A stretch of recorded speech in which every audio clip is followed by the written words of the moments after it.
آج کل تو یہ بات بھی بڑی عام ہو گئی ہے کہ جب اس قسم کے معاملات آتے ہیں، سال کا آخر جب آتا ہے یا شعبان کا مہینہ آتا ہے، شب برات آتی ہے، تو اس میں لوگ ایک میسج تیار کر لیتے ہیں معافی نامے کے نام سے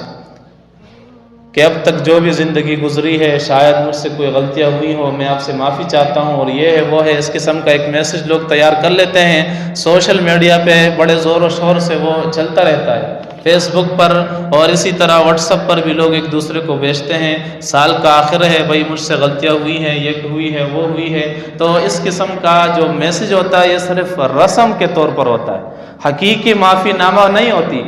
حقیقی معافی تو تب ہوگی کہ جب ہم خود دیکھیں کہ میری زندگی میں مجھ سے کن لوگوں کا تعلق تھا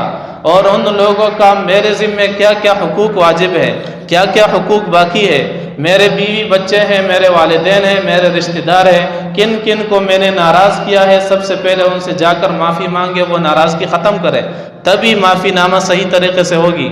کسی کے میرے اوپر پیسے ہیں، میں وہ پیسے اس کو نہیں دے رہا ہوں، وہ پیسے بھی ادا کریں، تبھی وہ معافی نامہ صحیح طریقے سے ہوگی۔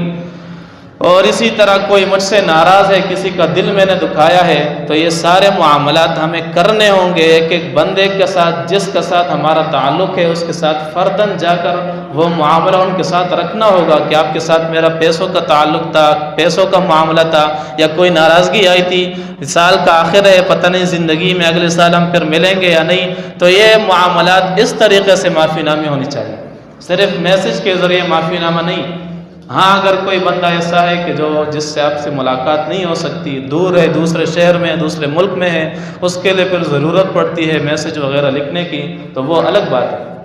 لیکن عام معاملہ ہمارا یہ ہونا چاہیے، ہر مسلمان سے جس کے ساتھ ہمارا تعلق ہو، اس سے جا کر پھر اگر معافی مانگنے کی ضرورت پڑے تو اس سے جا کر ہم معافی مانگیں۔ سوشل میڈیا کی معافی معتبر نہیں ہے۔